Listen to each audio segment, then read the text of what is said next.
Hello, and welcome to Conversations from the World of Allergy, a podcast produced by the American Academy of Allergy, Asthma, and Immunology. I'm your host, Dave Stukas. I'm a board-certified allergist and immunologist and serve as the social media medical editor for the Academy. Our podcast series will use different formats to interview thought leaders from the world of allergy and immunology. This podcast is not intended to provide any individual medical advice to our listeners. We do hope that our conversations provide evidence-based information. Any questions pertaining to one's own health should always be discussed with their personal physician. The Find an Allergist search engine on the Academy website is a useful tool to locate a listing of board-certified allergists in your area. Finally, use of this audio program is subject to the American Academy of Allergy, Asthma, and Immunology Terms of Use Agreement, which you can find at www.aaai.org. Today's edition of our Conversations from the World of Allergy podcast series is targeted towards both medical professionals and the general public, and I would say anybody who has or knows anybody with asthma. And I hope that this is going to be, positive this is going to be a very useful conversation. And today's guest is Dr. Allison Burbank. Dr. Burbank is an associate professor of pediatrics in the Division of Allergy and Immunology at the University of North Carolina School of Medicine in Chapel Hill, North Carolina. Dr. Burbank is also the current chair of the American Academy of Allergy, Asthma, and Immunology Environmental Exposures and Respiratory Health Committee. So I think she's a perfect guest for today's topic. Dr. Burbank, thanks so much for joining us and welcome to the podcast. Thanks so much, Dave. I'm really happy to be here. Yeah, I think this is going to be a great conversation. We also like when we have new guests on. So yeah, I'm thrilled that you're here. Every year, the month of May is dedicated to Asthma Awareness Month, and we have World Asthma Day that occurs on the first Tuesday of the month as well. Why is it important to spend time each year to raise awareness for asthma? So I think it's important because asthma is an extremely common chronic disease. According to the World Health Organization, over 260 million people have asthma, and almost 500,000 people die every year because of asthma. And that's mostly in places where asthma is often underdiagnosed and undertreated. But there are many different societal impacts of this disease, millions of missed work and school days, billions of dollars in healthcare costs, and there's potential for long-term disability if it's not recognized and treated appropriately. So it's a big deal, in other words. Yeah, it's a very big deal. Yeah. Now, can you describe maybe how this impacts children and adults on an individual basis? What does this look like sort of in their daily lives? Yeah, so some of the more common symptoms of asthma that we see are things like shortness of breath, cough, wheezing, or chest tightness. Asthma that's not well controlled might interfere with sleep. So symptoms tend to flare up at nighttime, and that might cause a person to wake up from sleep with shortness of breath or cough or other symptoms. Asthma can also reduce exercise tolerance, and this is particularly important for active kids and teenagers who want to play sports.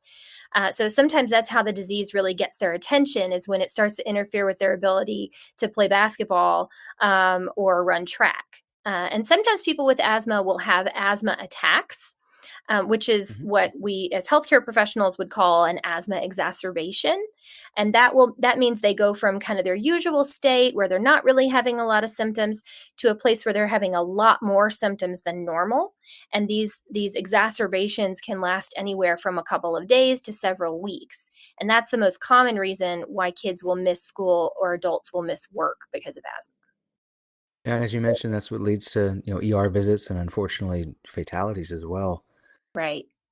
If we could jump into a tiny little, I don't know, microscopic submarine, I'm making this up as we go, so bear with me, and travel deep inside the lower airways during an asthma exacerbation. Can you tell us what's going on, like from a pathophysiologic standpoint, and then how we typically treat those exacerbations? Right. So there's usually some kind of trigger for the exacerbation. We can't always identify what it is, but the most common ones that we see are viral respiratory infections, aka colds, as well as allergens and then irritants. So it can look different from person to person. So some people might notice a gradual increase in the frequency of their symptoms, where they're needing their rescue inhaler a little more than normal. But in other cases, it can be very fast onset. And so people start to have an attack and they go down really quickly. And that's often when they show up in the emergency room. And so what's happening is you're getting an increase in inflammation in the lining of the airways. And that's making that airway more reactive or twitchy. is the term we often use. And so that causes that airway to be more likely to spasm and become more narrow. And when it becomes more narrow, it's harder to move air through those airways.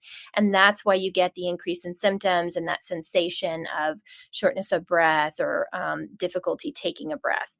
And then the other piece is that we also see an increase in mucus production, and Mm. that mucus will also block up the airways, and that makes it even harder to move air through. So we have constricted airways that are inflamed and swollen, and they're filled with like this sticky mucus. So what do we do for people when that happens? So, depending on the level of severity, if it's not to the point where we think someone needs to go to the emergency room, then we'll probably advise them to look at their asthma action plan. So, all of our patients should have an asthma action plan, and that is a personalized plan where it instructs patients what to do if they're starting to experience more symptoms than normal. And so usually what we would do is start by having them use some of their rescue medications. We also Mm. call those bronchodilators, and the most common one is albuterol. And so albuterol relaxes the smooth muscle in the walls of the airways, and so that helps the airway open up and it helps relieve some of those symptoms. Sometimes, if the symptoms are either not relieved by albuterol or if they're having to use a lot of albuterol, especially if they end up coming to the ER, we end up putting them on systemic steroids, which is usually a pill or liquid by mouth for a few days to kind of calm down the inflammation. And that usually turns people around. Okay. And obviously we try to prevent that from occurring, but obviously when it does occur, then we that's the approach that we take. Exactly. Well, can you tell us about so non outside of the exacerbation setting, what does the stepwise approach towards asthma management look like, and how should we use that for each of our patients? So the stepwise approach is meant to basically treat each patient's disease according to how much it's impacting their life. So it really depends on the degree and the frequency of their symptoms and how much it impacts their daily of life and quality of life. But the other really important piece is how likely is this person to have future exacerbations, future hospitalizations, events that are potentially life threatening. And so these are the things that we consider when we're trying to figure out how to treat somebody's asthma. So we look at two areas. One is impairment. And impairment is really where we're looking at symptoms, how often they're having symptoms, whether they have any activity limitation, and what their lung function is. And then we're also looking at risk. And risk is that risk of, how likely are they to go on to have another exacerbation. And the biggest predictor that we use for a future exacerbation is a past exacerbation and Mm. how frequent they are and when the last one was. So these two elements together we weigh to decide what level of treatment a patient needs. Or if a patient is already on asthma treatment, then we look at these elements to decide, do we need to step up their therapy or do we need to step it down? So then we're going to look at our set of asthma management guidelines. And there's a series of therapy steps. So there's steps 1 through 6, with 1 being the mildest and 6 being the most involved. And so we'll use that information to determine what treatment step a patient should be on. And then when we see that patient back in a few weeks or months, we'll reassess, okay, are they doing better? Do we need to move them up to the next step? Or are they adequately controlled now? And if they've been well controlled for a few months, then we're also going to be thinking about, okay, is it time to step this person down? And that's another important thing to consider because we always want to minimize any side effects from medications. So there's this constant assessment and reassessment and adjustment of treatment up and down depending on how their asthma is doing. Oh, that was very well explained. Thank you. I love that you mentioned stepping down as well, because I meet a lot of folks who were, increased their therapy because they weren't doing well for a period of time and then 2 years later, they're still on the same medications. Do you encounter that in your practice as well? That's extremely common, and I think we're all guilty of it. We forget that once things get controlled, we are supposed to think about stepping down, and it's really patient dependent. I mean, we have some patients that they were so hard to get under control, Mm. and you're hesitant to step down, and I get it. But sometimes it's also a matter of looking at what their risk factors are, what time of year is it. I'm probably not going to step a teenager down in their therapy in August when they're going back to school, because we know that's when the asthma attacks are going to peak. So there really are so many factors to consider, but we should keep it in mind that if we can step down, we should try. Mm. Oh, you mentioned the steps of therapy and daily treatment and things like that. When should we consider a daily controller therapy for somebody with asthma? So the first step in asthma therapy is usually just using a reliever therapy. And so that's something that you use when symptoms occur. And this is where we're typically talking about something like albuterol. So that's appropriate for patients who have what we call intermittent asthma. But if a patient is having symptoms of asthma or using that rescue inhaler more than about 2 times a week, or if they're waking up at night with symptoms more than about 2 nights a month, using our best evidence based guidelines, that person would have what we would call persistent asthma. And persistent asthma should be treated with some kind of controller therapy, usually an inhaled steroid. Okay. You mentioned about impairment and risk, but how do we assess asthma control when we have patients in the office or anybody out there listening? And can that level of control change over time? Yeah, the level of control can definitely change over time. There's different ways to assess it. A lot of times it comes down to history, taking a good history. There are also some standardized, well validated questionnaires that we can have patients complete in the office. And those scores can give us a sense of how well controlled or not well controlled asthma is. And then in kids about 6 and up, and then obviously teenagers and adults, we can do lung function testing. And to do that, we do something called spirometry. And that gives us a sense of sort of how much obstruction there is in the airways with them walking around just on a regular day. But asthma is, by definition, a variable disease. It's variable airflow obstruction. So it's changing constantly. And that's why I think it's just really important to see these patients often and to really try to assess and reassess every time how the disease is doing.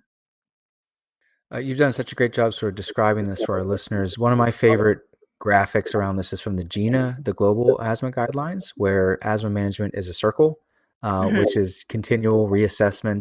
How are they doing? Step things up if they have to, step things down, and that's how I like to think of it. Like you said, it's variable over time, so it's not like set it or forget it. Right, exactly.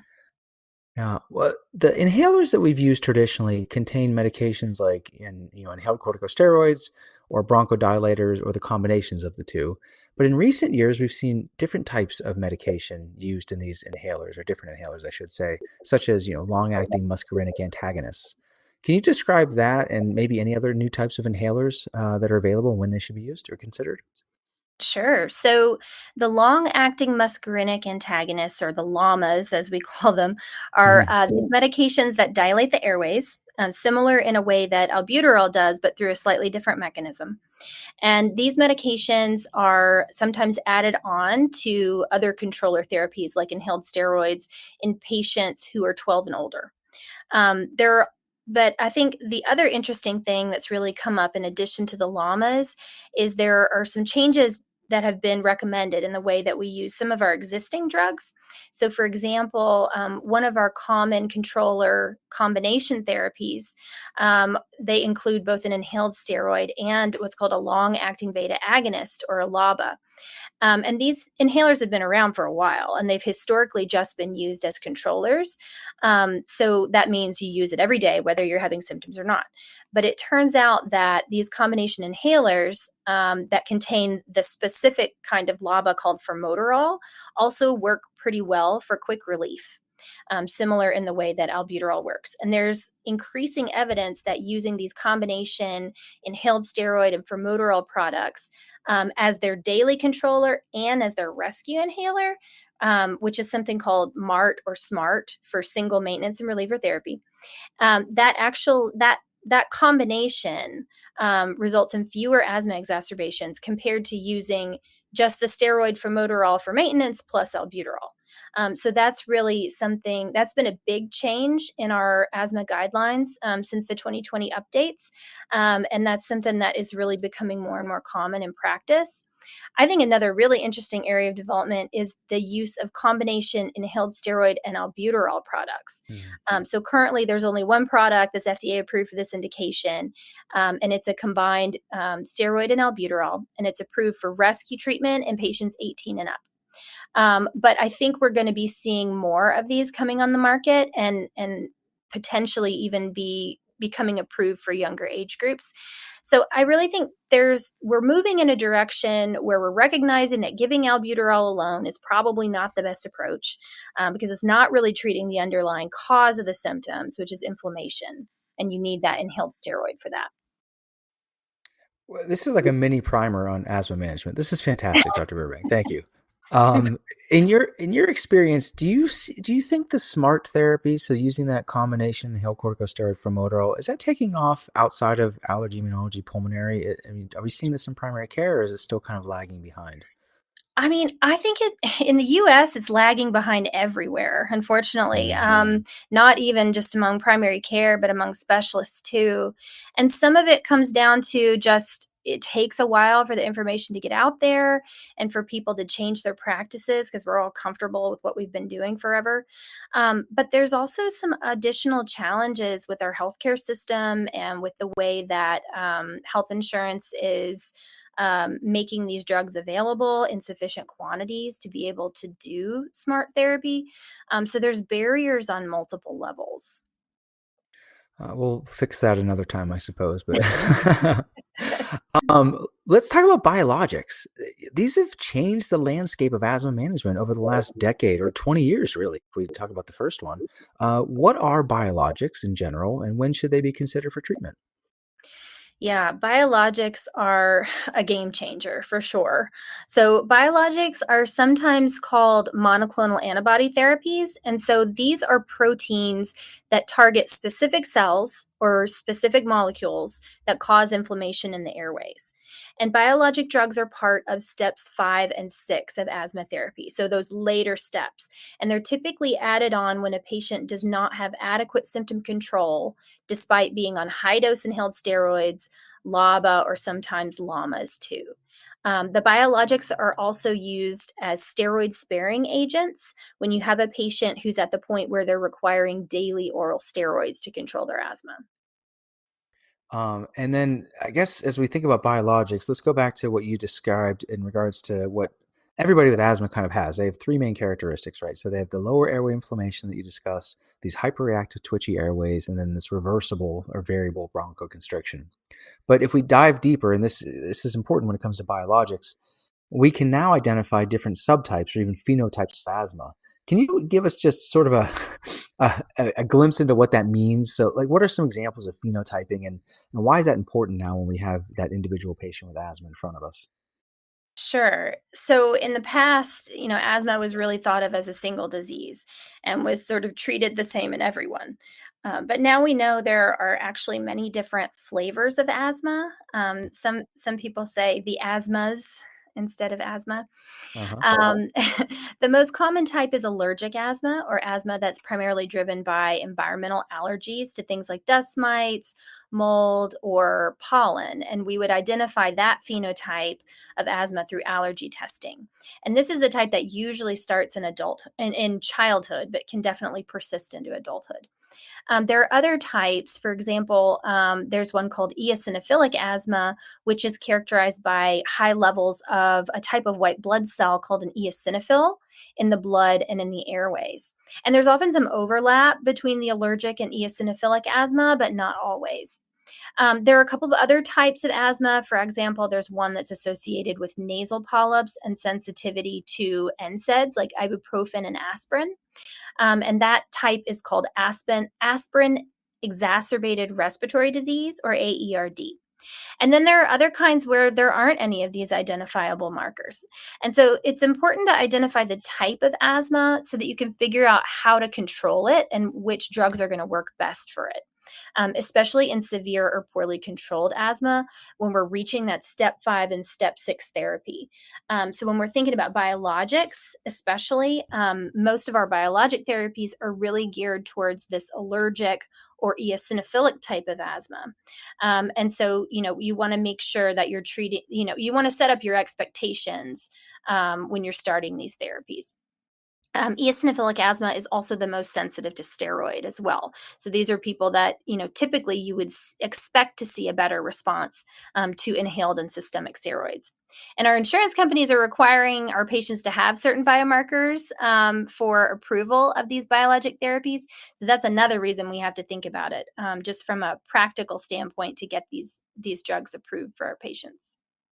Yeah, there's just so much to consider for each patient. And as our knowledge and understanding of asthma has grown, it can be really hard to sort of encapsulate this within a clinical encounter, right? Especially if you're seeing patients with asthma all day. Do you have any tips on how one can do that? I mean, you're an expert. You probably do this naturally now, but it took you a while to get there. I don't know. Any thoughts on that? Yeah, so I try to have a semi-standardized approach to the new asthma patient. And so it's hard because a lot of times by the time they reach us, they've already been on multiple different therapies. But I try to get biomarkers. So if I have a patient with asthma, they're going to get allergy tested if they haven't gotten it Mhm. before, because it's just that important to me to identify, do you have atopic disease? Do you have triggers for your asthma that we can identify in the environment? And then getting that CBC with differential so that we can get that eosinophil count, I think, is also really helpful. Spirometry and exhaled nitric oxide, which is another way to measure eosinophilic inflammation in the airways, that can be really helpful too. So I'm coming at it from a place of privilege because I have access to a lot of these Mhm. specialized tests, but I think all of those pieces are really important to take into consideration when you're trying to figure out what you're going to do, especially with these really severe, poorly controlled asthmatics. I love what you said about the standardized approach because it can be daunting for any of us. It can be really complicated. It can, be baffling in some instances. But if we take a standardized approach to each patient, I think that'll lead us to identifying that specific type of asthma they likely have, prescribe the therapy that they'll likely respond to, and then most importantly, just follow up, right? And if they're not responding, then we can reevaluate and kind of go from there. Yeah, exactly. I think that makes it ensures that we're doing sort of the complete evaluation for each patient. Yeah, this is great. This year's World Asthma Day theme for 2024 is Asthma Education Empowers. What does this mean to you? So, while, we just talked about all these incredible biologic drugs that we have to treat asthma, which is fantastic. But the fact is, most asthma can be controlled with our sort of tried and true inhaled steroid medications when they're used as prescribed and with the correct technique. And so, educating patients on how these medications work, why they're important, and how they should be used is really critical. And that's really going to empower people to manage their own disease. So asthma is a chronic disease, just like diabetes is a chronic disease, and it requires self-management. So patients need the education and the tools to be empowered to manage their own disease. Yeah, so speaking of that, I've always marveled how I see patients with asthma, just like you, I'm sure. Let's say they even have the most severe asthma. I'm probably seeing them once every couple of months, maybe for what, 20 or 30 minutes at a time. So that's about 3 hours throughout the year. But then they have to go home and live with their chronic condition every minute of every day. And it's up to me and us to try to equip them with those skills, like you said, in self management. So, what are some of those tools that we can offer our patients to help them self manage their own condition? So I think the first step is really making sure that each patient has that personalized asthma action plan. So that's going to lay out which medications they should be using when things are going well and they're not having a lot of asthma symptoms. That's what we call the green zone.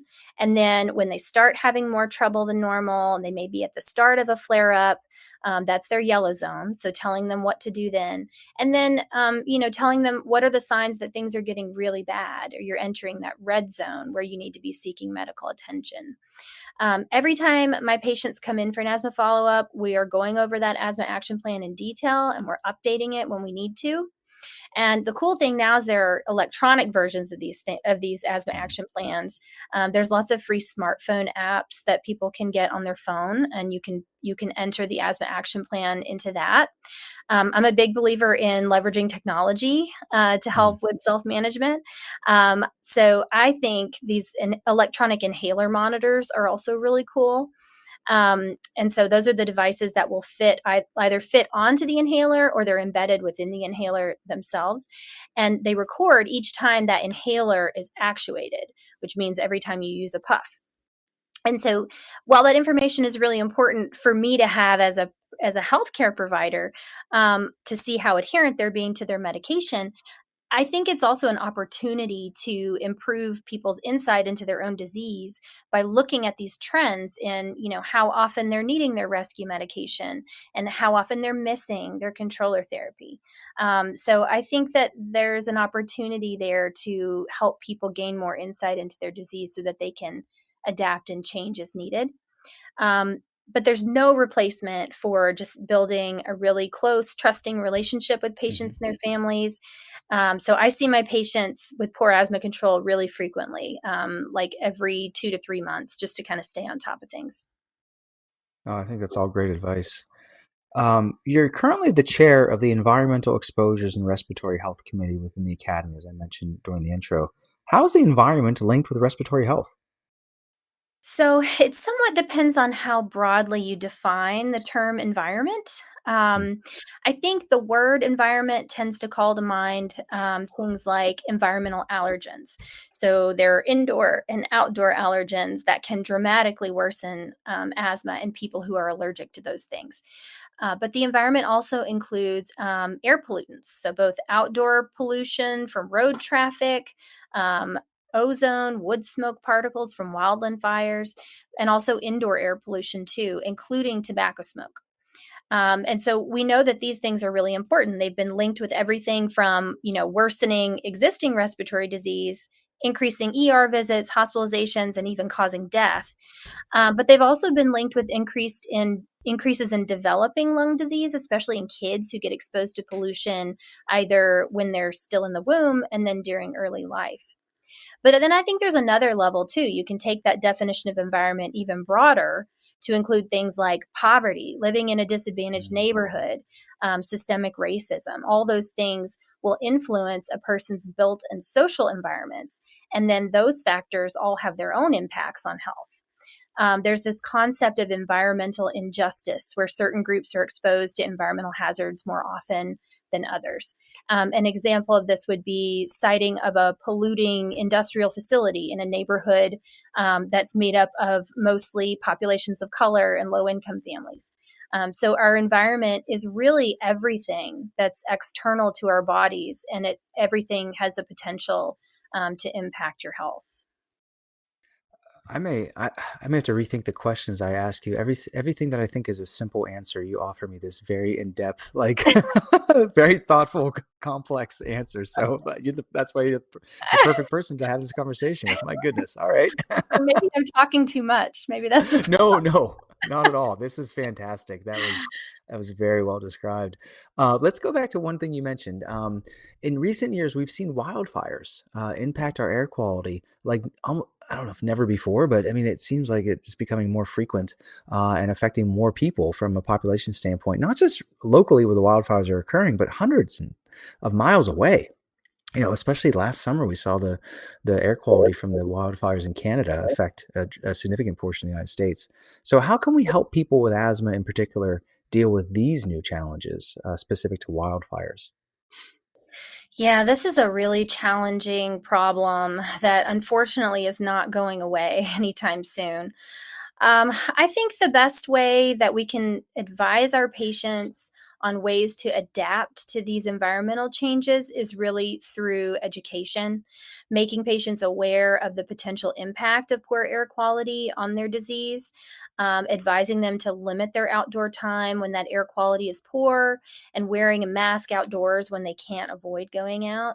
But probably the most important, in my view, is ensuring that they're really sticking with regular use of their controller medications, being consistent so that their respiratory disease is optimized, and so that that exposure is going to have hopefully the least amount of impact on their asthma control.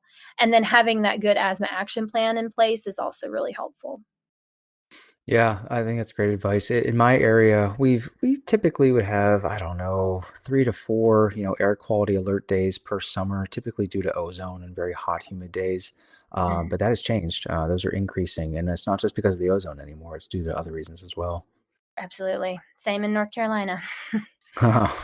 Well, in addition to the wildfires, as if that's not enough to worry about, we've seen these extremes of weather and natural disasters that are impacting millions of people, particularly when it comes to like hurricanes and flooding. What's unique about those types of disasters in regard to impacting asthma, and how can we help people live in areas that are prone to these natural forces? Yeah, so one of the consequences of higher global temperatures is this increase in the frequency and the intensity of storms that we're seeing. And these storms often lead to flooding and property damage and displace people from their homes. And that itself contributes to poor health. But particular to asthma, when you see this increase in moisture influx into homes and buildings and structures where people spend a lot of time, that moisture and warmth is really supporting the growth of molds. And in mold allergic people, there's a clear link between mold exposure and worsening of asthma. That moisture is also promoting the growth of house dust mites because they really like the moist environment. And dust mite allergen is a really important driver of asthma. And so, what we can also see is an increase in pest infestations in homes Mm. because when our environment is disrupted by flooding and storms, so is theirs. And so, sometimes we will see more pest infestations in homes following these events. But I think it's also important to recognize that again, some people are more exposed than others. So we know populations of color and the economically disadvantaged are more likely to live in these low-lying, flood-prone areas, and so these groups are going to be more often negatively impacted by these events. And the big thing that's really needed is climate resilient housing and climate resilient affordable housing. We also need like more FEMA resources devoted to these communities, and including sort of pre-disaster mitigation programs so that we can anticipate some of the problems that might happen and prepare for them ahead of time. Once again, no easy answers from you, but yeah, that I think you really discussed detailed the complex nature of all this. But these are very important points for all of us to consider.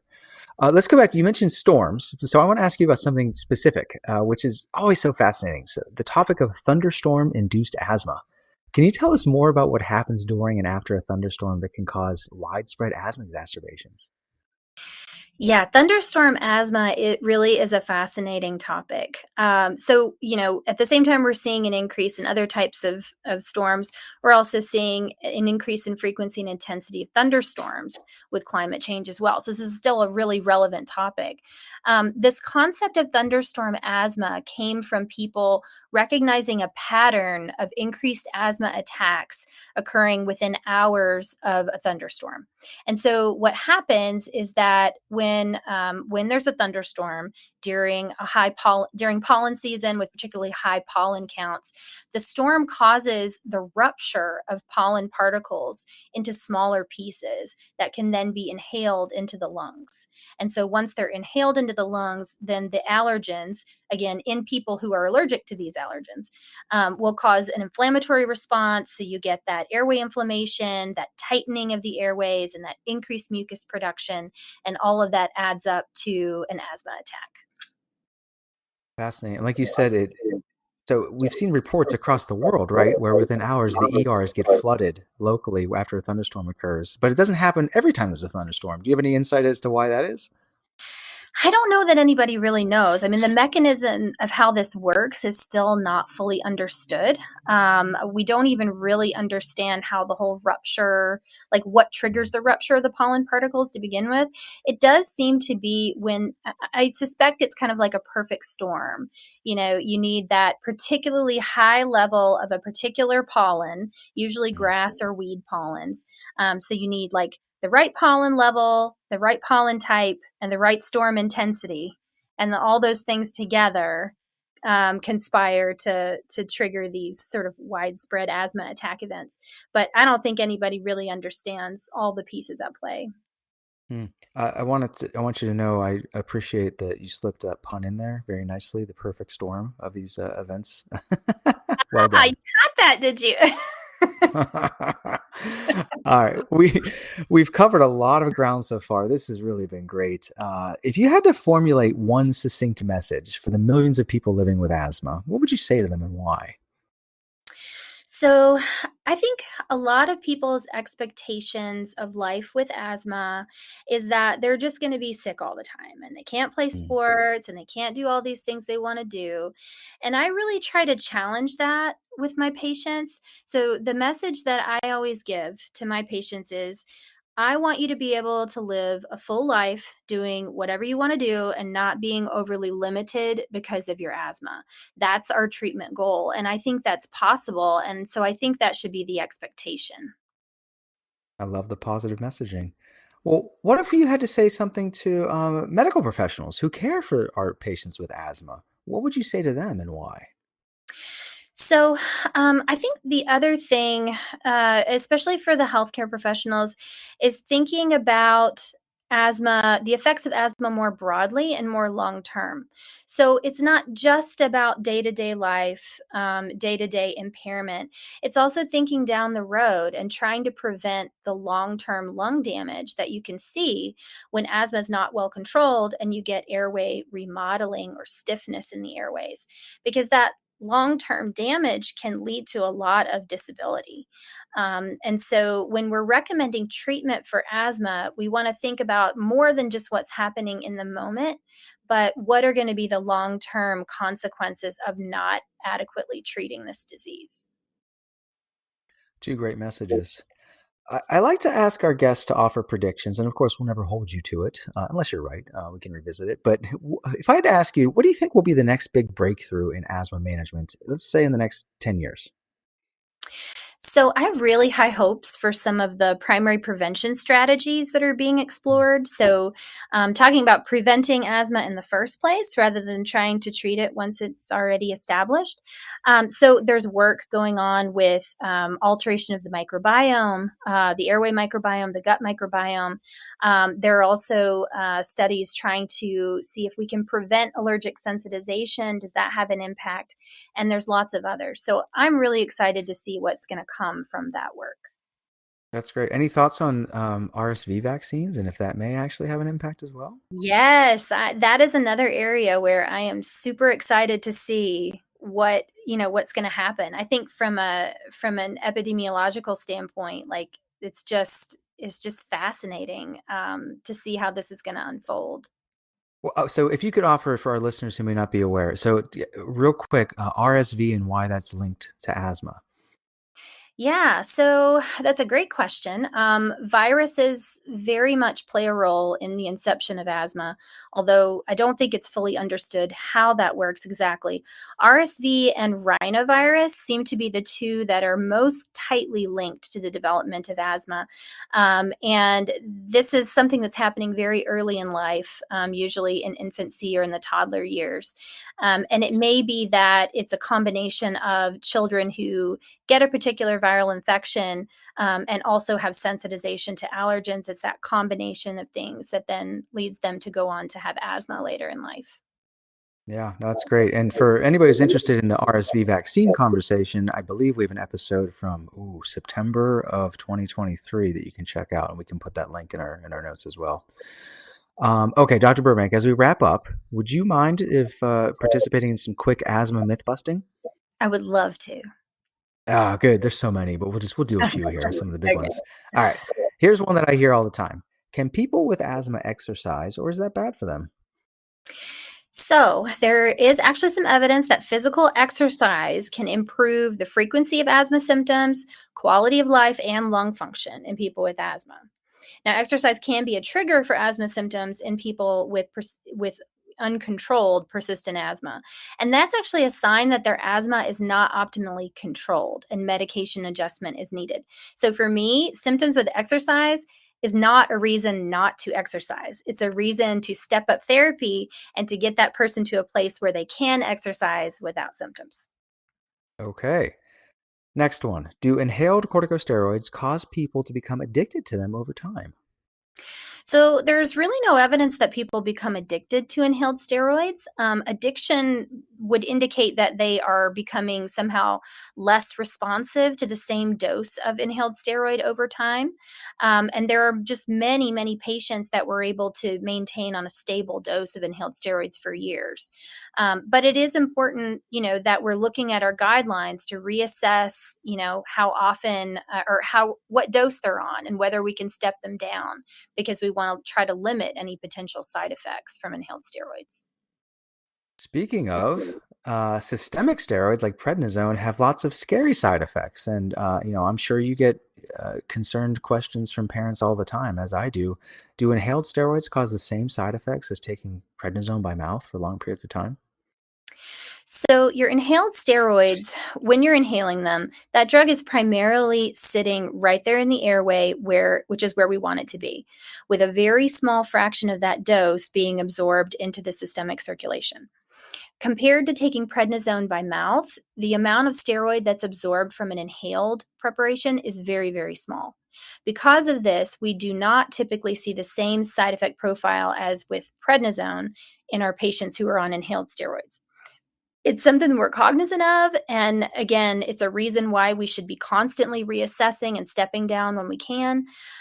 There was a very highly publicized paper in the New England Journal of Medicine a few years back where they measured the adult height of patients with asthma who had participated in a clinical trial of inhaled steroids when they were children. And they reported that the people in the inhaled steroid group had an average adult height that was about 1 centimeter or less than half an inch shorter than people who did not receive the inhaled steroid.